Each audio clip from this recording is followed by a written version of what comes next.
2010년 8월 저희들은 학위 수양회로 한참 바쁠 때 지구 저편 그러니까 칠레라는 나라, 길쭉한 나라가 있습니다. 칠레라는 나라에서 일어났던 일입니다. 33명의 광부가 갱도의 사고로 말미암아 매몰이 되게 됩니다. 수직갱도에서 한 5km 떨어진 지하 622m에 33명이 매몰이 되게 되었고 많은 사람들은 찾게 됩니다. 그런데 기적 같은 일이 벌어지게 됩니다. 매몰된 지 17일 만인 8월 22일에 광부 전원이 다 안전하게 있다는 소식을 육지로 들려오게 됩니다. 육지로 통하는 작은 구멍을 통해서 공기를 공급받고 물과 음식을 공급받으며 버티게 됩니다. 그래서 매몰된 지 69일 만에 한 사람이 이제 구출이 되게 됩니다. 그래서 70일째 하루 종일 24시간이 걸친 구출 작전에 의해서 33명 광부 전체가 한 명도 죽지 않고 다 살아나는 기적과 같은 일이 벌어지게 됩니다. 매몰, 극단적 상황입니다. 살아남을지 죽을지 두려움과 공포 또 이 희망이 사라진 곳에 있었지만은 그들은 한 사람을 중심으로 살아날 수 있다는 적극적 소망을 가지고 계속 기도하고 한 사람의 통제 아래 마음을 차분히 가라앉히고 구조되기를 기다렸습니다. 그래서 한 명도 죽지 않고 다 살아납니다.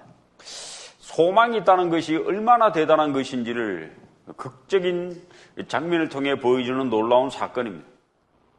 우린 가끔 이런 재난사고에서 끝까지 희망을 잊지 않고 참고 기다려 구조됐다고 하는 많은 소식을 가끔 듣게 됩니다. 오늘 15장 13절에 소망의 하나님, 하나님은 자신을 소망의 하나님이라고 소개하고 있습니다. 그러므로 하나님을 만나지 못한 사람은 소망이 없는 사람입니다. 예수님을 통해 하나님을 만난 사람은 소망을 가진 사람이고 믿음 다음에 나오는 것이 소망이라는 단어입니다. 예수를 믿음으로 우리는 진리를 깨닫게 되었고 영원한 생명을 소유하게 되었고 소망을 가지게 되었습니다.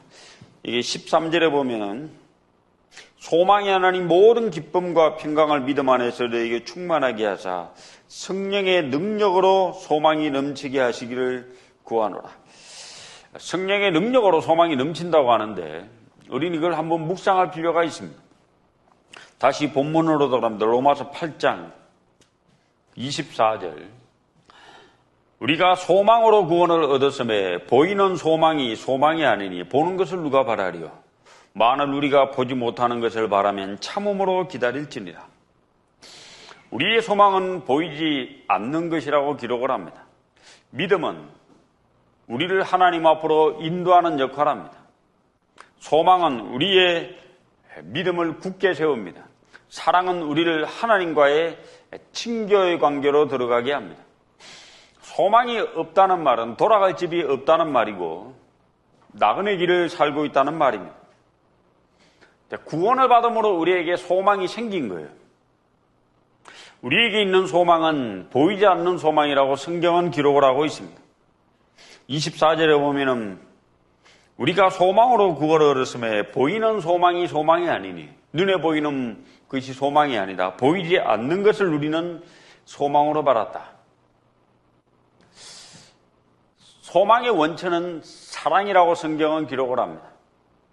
로마서 5장 5절에 소망이 부끄럽게 아니하면 우리에게 주신 성령으로 말미암아 하나님의 사랑이 우리 마음에 부음받음이니 진리를 깨달음으로 사랑이 왔고 사랑이 오므로 소망이 생겼다고 합니다. 사랑은 우리의 소망을 견고하게 만들어주고 또 성령은 우리 가운데서 많은 말씀을 깨닫게 하므로 우리의 소망을 견고하게 만들어줍니다. 소망. 우리에게 어떤 소망이 있는가 한번 연구해 보신 적 있으십니까? 구원을 받지 않은 사람은 소망이 없는 사람입니다. 눈에 보이는 소망이 다니까 썩어지고 없어지고 새하얘지고 사라지는 거예요.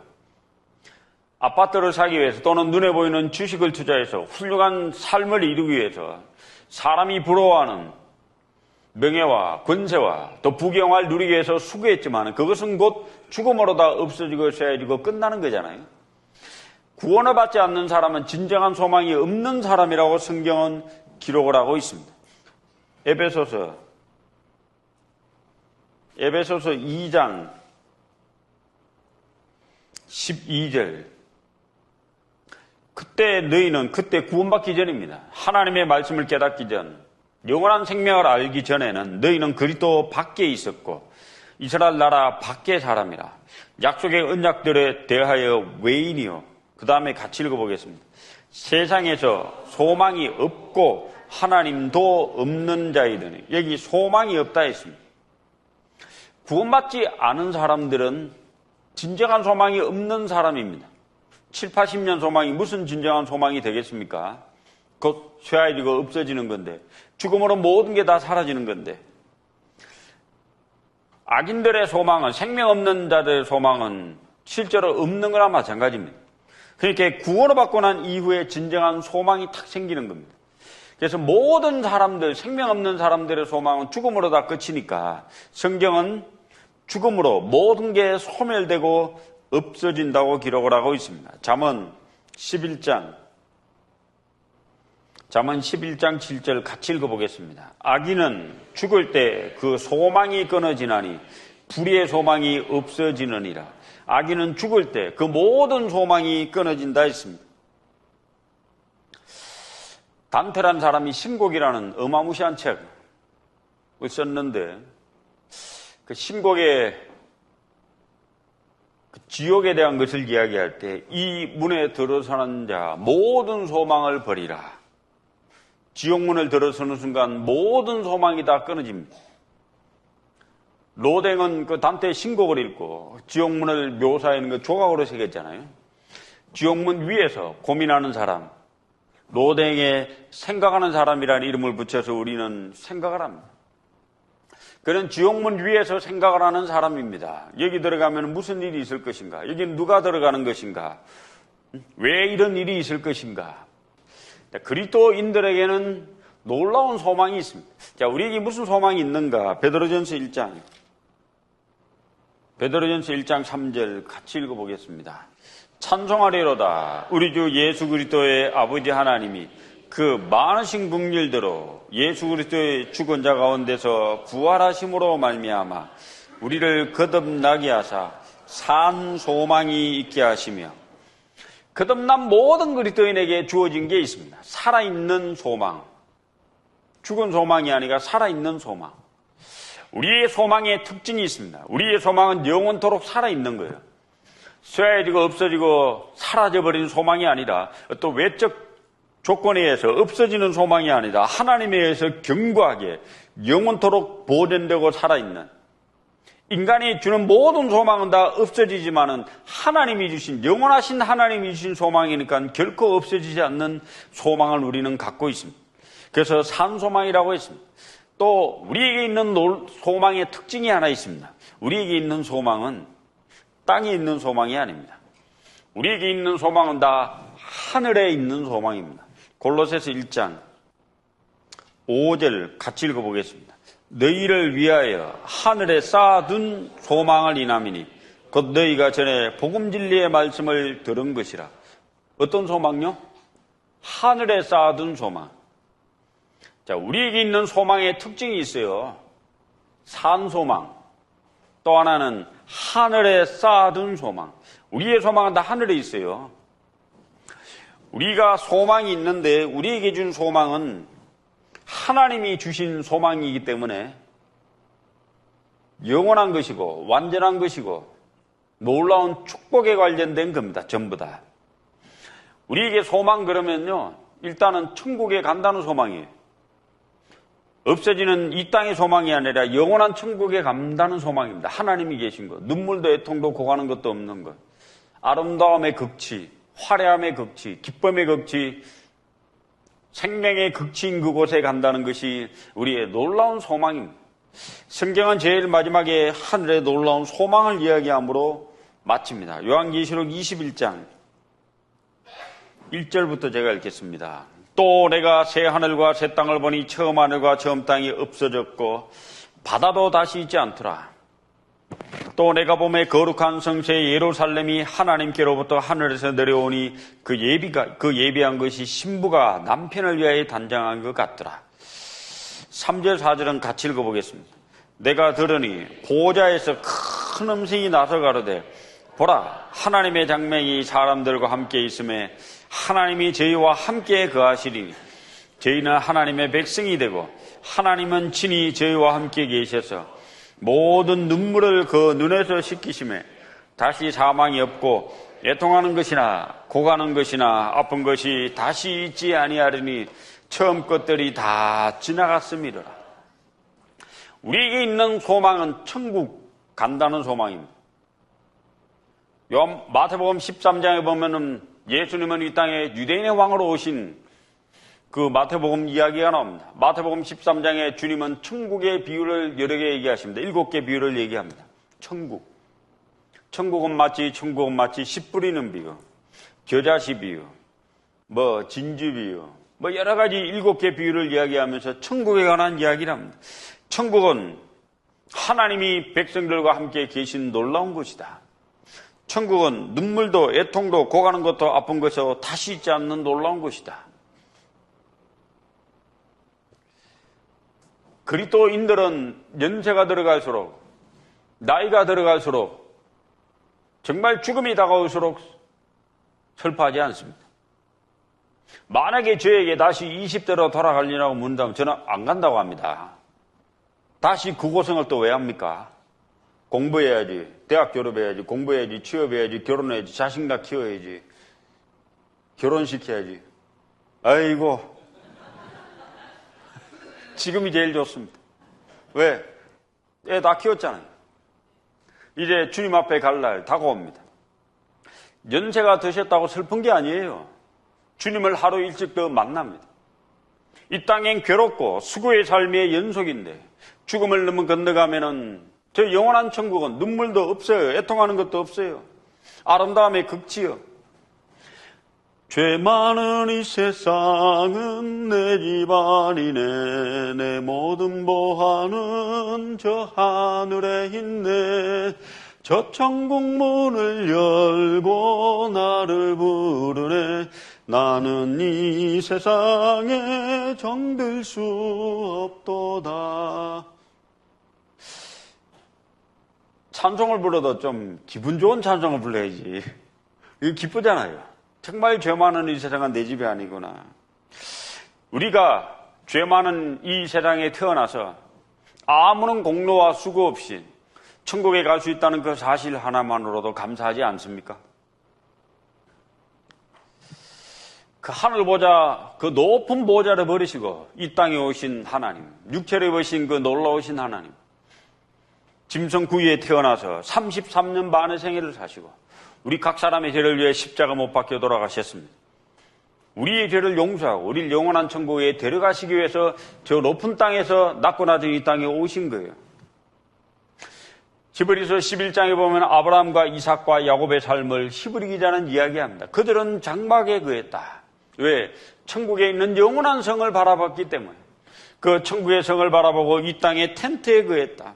믿음의 시련, 고난의 연속, 수고의 삶이 연속일지라도 그들은 영원한 천국을 바라보고 장막에 거하며 살았다. 세상의 사람들은 이 환경 속에 절망을 하고 좌절하고 낙심하고 스스로 많은 고민 속에 살아갑니다. 그리스도인들은 그 모든 고난과 시련 가운데 천국을 바라보면 기쁘죠. 마태복음 19장을 읽다가 제가 큰 감동을 받은 구절이 있습니다. 베드로가 주님께 질문합니다. 주님, 우리가 모든 것을 버리고 주님을 쫓았는데 뭘 얻을까요? 그때 주님의 대답은 가히 놀라운 대답을 하십니다. 마태복음 19장 27절.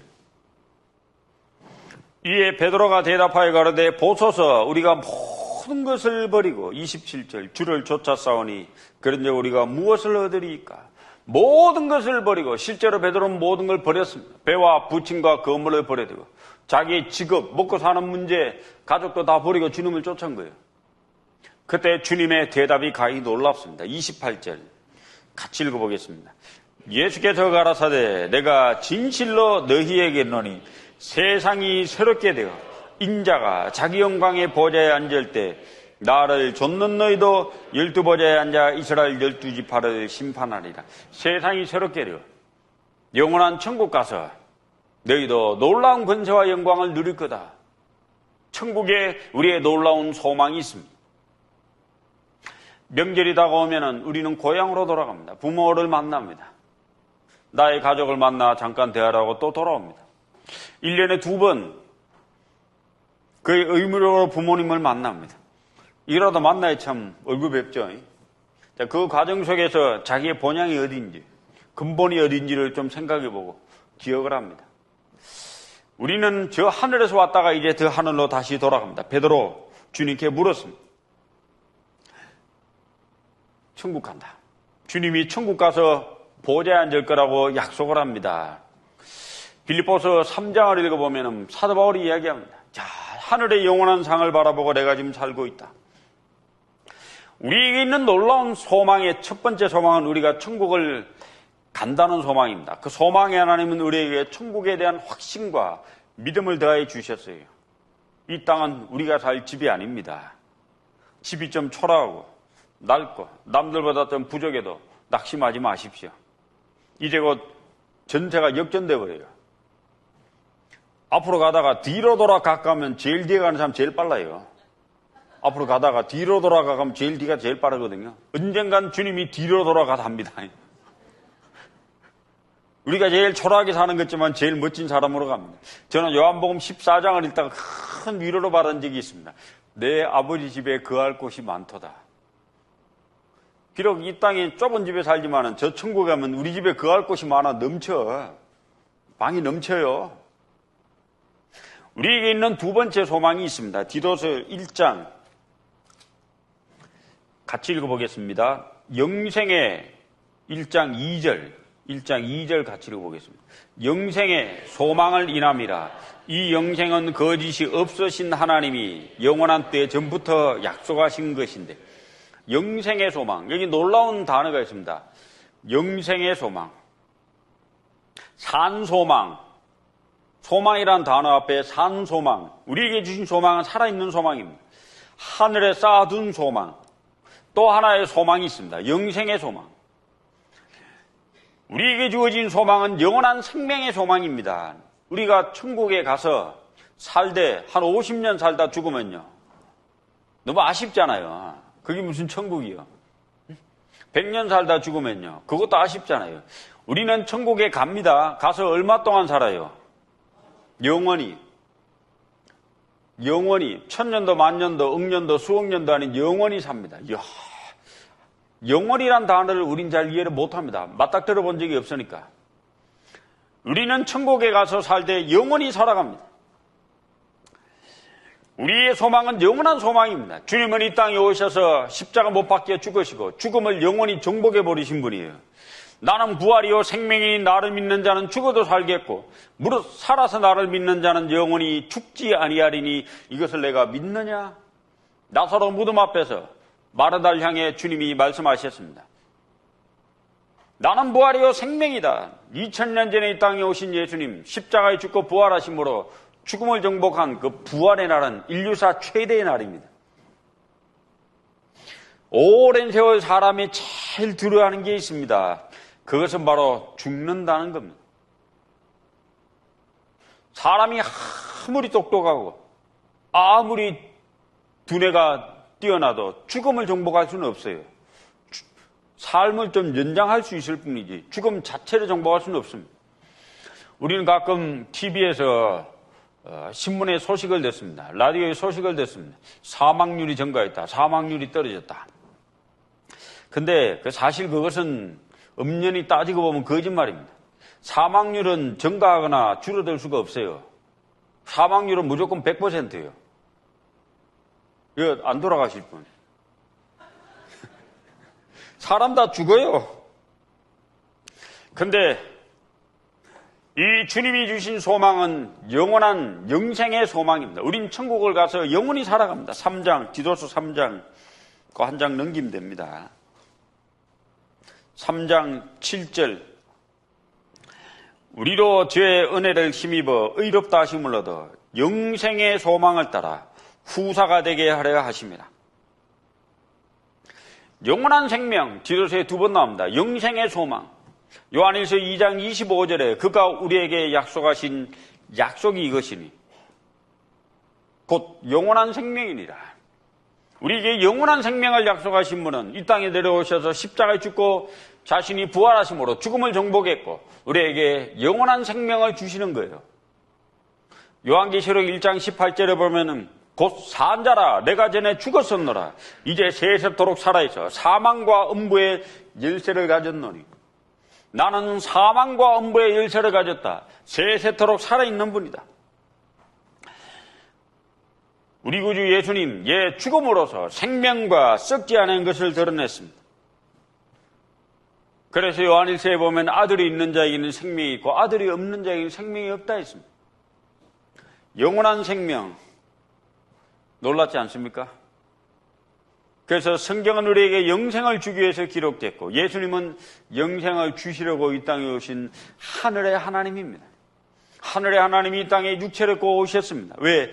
사람에게 영원한 생명을 주고 싶어서. 우리에게 있는 두 번째 소망은 영원한 생명의 소망입니다. 사도행전 24장 15절 같이 읽어보겠습니다. 저희의 기다리는 바 하나님께 향한 소망을 나도 가졌으니 곧 의인과 악인의 부활이 있으리라 함이라. 여기도 소망이 나옵니다. 어떤 소망? 부활의 소망. 우리가 한번 생각을 해봅시다. 천국을 가서 살긴 사는데 영원히 살아요. 근데 이 몸을 그대로 갖고 가서 천국에 가서 영원히 살면 이 몸이 어떻게 될까요? 점점 늙어지겠죠, 그죠? 이빨도 빠지고, 귀도 먹먹하고, 눈도 크크해지고. 그럼 천국 가면 나중에 되면 다 누구만 남아요? 어르신들. 전부 다 이 지팡이 짚고 다니셔야 돼요. 아이고, 다리야. 그리고 요양보호사가 있어야 됩니다. 그리고 약국이 있어야 돼요. 병원이 있어야 돼요. 의사가 있어야 돼요. 우리가 다 아픈데 뭐 지금 나이가 들어가지고. 만약에 우리가 이 몸이 주님과 같은 신령한 몸으로 부활하지 않는다면 천국을 가긴 가되 영원히 살되 이 몸을 가지고 그대로가 산다면 그것도 참 고통입니까? 아닙니까? 고통이잖아요. 암이 재발했어. 수술을 해야 돼. 천국 가서. 안 되잖아요. 그러니까 천국을 가서 영원히 살되 어떤 몸으로 살아야 돼요? 신령한 몸, 늙지 않는 몸, 완전한 몸, 퍼펙트한 몸, 그 몸으로 영원히 살아야 됩니다. 그 몸이 주님과 같은 몸이잖아요. 그 몸이 뭐예요? 부활의 몸입니다. 새로운 모습으로, 신령한 모습으로, 완전한 모습으로 다시 태어나서 가야죠. 부활의 주님의 모습과 같은 모습으로 가야 됩니다. 천국 가면은 우리의 몸이 완전히 주님처럼 부활하는 몸으로 바뀌어서 살아갑니다. 이 몸으로 가는 것이 아니라. 지금은 연세 드신 분도 있고 젊은 자매들은 이쁜 자매도 있고 젊은 형제는 건강한 형제도 있지만 이제 다 나이가 들어서 몸이 쇠해집니다. 천국 가면 새로운 몸으로 완전히 바뀌니까 주님과 같은 신령한 몸으로 바뀌어 살아갑니다. 다 너무너무 미인이겠죠. 너무너무 이쁘겠죠. 주님처럼 바뀌니까. 그게 부활의 소망입니다. 영생의 소망입니다. 산 소망입니다. 하늘에 쌓아둔 소망입니다. 우리에게 있는 소망은 산 소망, 하늘에 쌓아둔 소망. 또 하나의 소망은 영생의 소망. 오늘 지금 공부하는 것은 부활의 소망입니다. 이제 죽은 자가 살아서 다시 주님처럼 바뀌는 부활의 소망. 사도행전 23장 6절. 바울은 그 한 부분은 사두개인이요 한 부분은 바리새인인 줄 알고 공회에서 외쳐가르되 여러분 형제들아 나는 바리새인이요 또 바리새인의 아들이라. 그 다음에 같이 읽어보겠습니다. 죽은 자의 소망 곧 부활을 인하여 내가 신문을 받노라. 죽은 자는 소망이 있습니다. 부활할 거라는 소망. 선한 일을 행하는 자는 생명의 부활로, 악한 일을 행하는 자는 심판의 부활로 나오리라. 요한복음 5장 29절에 우리에게는 영원한 이 몸으로 다시 살아나는 부활한다고 하는 소망이 있습니다. 제가 성지순례를 갔을 때 감남산에서 예루살렘을 바라보면 황금문이라고 있어요. 예수님이 재림하실 때 그 문을 통해 들어간다고 해서 그 문이 있는데, 예루살렘 성에 입성한다는 문이 있는데 그 문 앞에는 엄청난 무덤들이 있더라고요. 그 무덤이 왜 이래 많냐니까 주님이 재림하시는 날 이 무덤들이 부활한다고, 이 여기에 그 공동묘지가 그렇게 많더라고요. 부활의 소망. 예, 우리의 이 몸이, 낮고 천한 이 몸이 주님과 같은 신령한 몸으로 바뀐다고 하는 부활의 소망을 우리는 받고 살아갑니다. 그래서 우리의 몸이 신령한 몸, 완전한 몸, 정말 아름다운 몸으로 바뀝니다. 누구처럼? 예수님처럼. 요한일서 3장 2절 같이 읽어보겠습니다. 사랑하는 자들아, 우리가 지금은 하나님의 자녀라. 장래 어떻게 될 것은 아직 나타나지 아니하였으나 그가 나타내심이 되면 우리가 그와 같을 줄 아는 것은 그에 계신 그대로 볼 것을 인함이니, 그가 나타내심이 되면 우리가 그와 같을 줄 아는 것은, 자, 우린 놀라운 사람입니다. 주님과 같은 모습으로 바뀌어질 사람.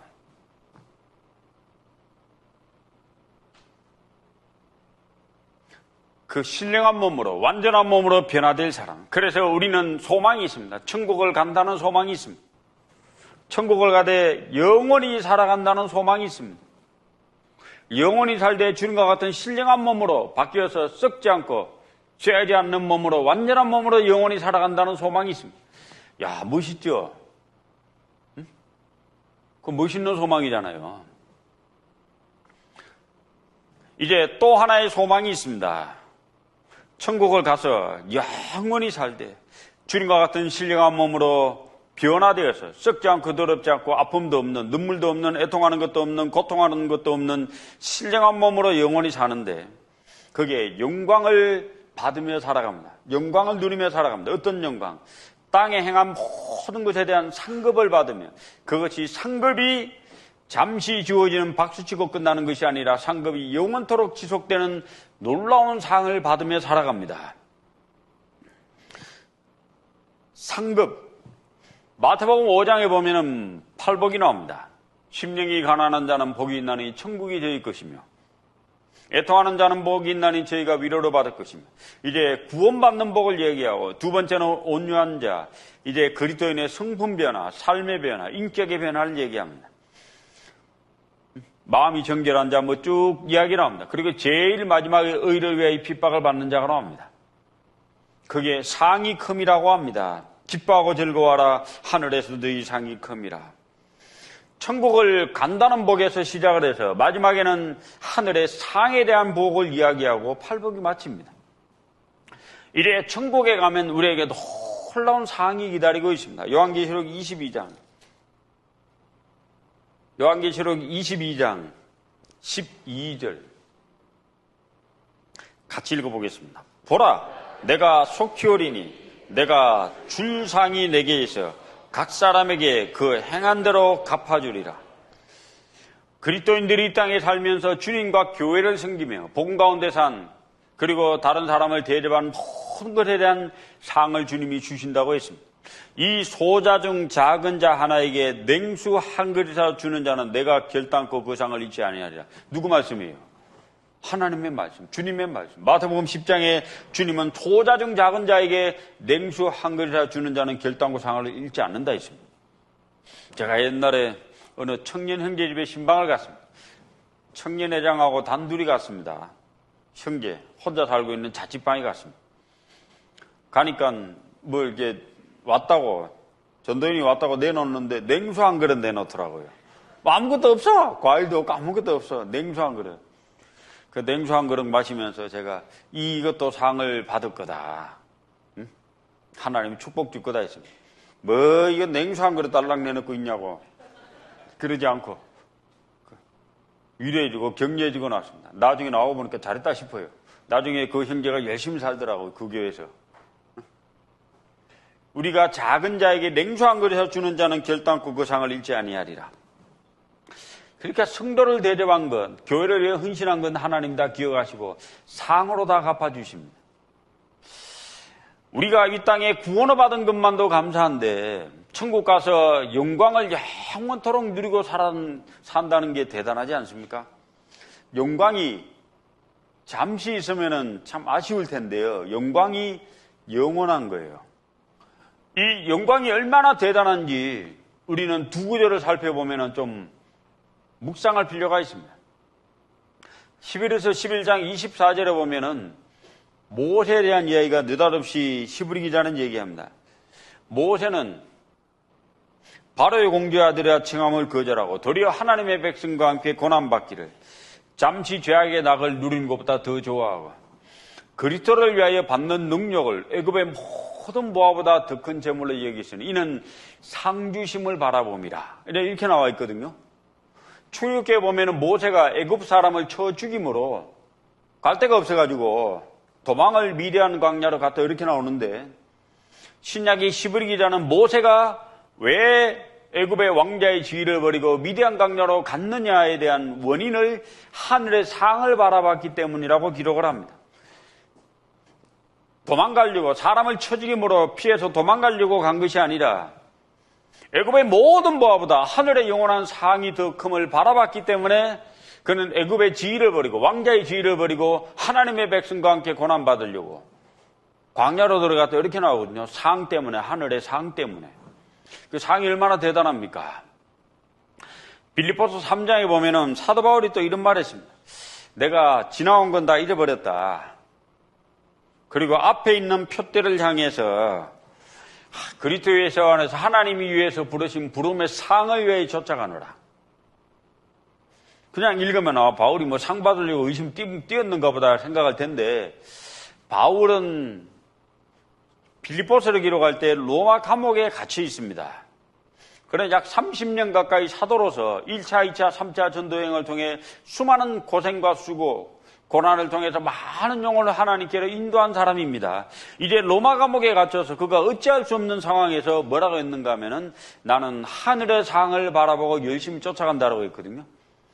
신구약 시대의 가장 대표적인 두 놀라운 인물 모세와 바울은 하늘의 상을 바라보고 열심히 주님을 섬겼다고 합니다. 상이 얼마나 대단합니까? 우리는 천국에 간다는 소망이 있습니다. 우리는 그곳에 가서 영원히 산다는 소망이 있습니다. 그곳에서 부활의 몸을 입고 썩지 않고 더럽지 않고 쇠하지 않은 몸을 입고 주님과 같은 신령한 몸으로 영원토록 살아간다는 소망이 있습니다. 그리고 이 땅에 행한 모든 것에 대한 상을 받는다는 소망이 있습니다. 그리고 천국은 끝없는 기쁨의 장소예요. 슬픈 일이 없어요. 애통하는 것이 없어요. 짜증내는 게 없어요. 분노를 내는 게 없어요. 미워하는 게 없어요. 시기하는 게 없어요. 질투하는 게 없어요. 천국은 영원한 기쁨만 가득 찬 놀라운 즐거움의 장소입니다.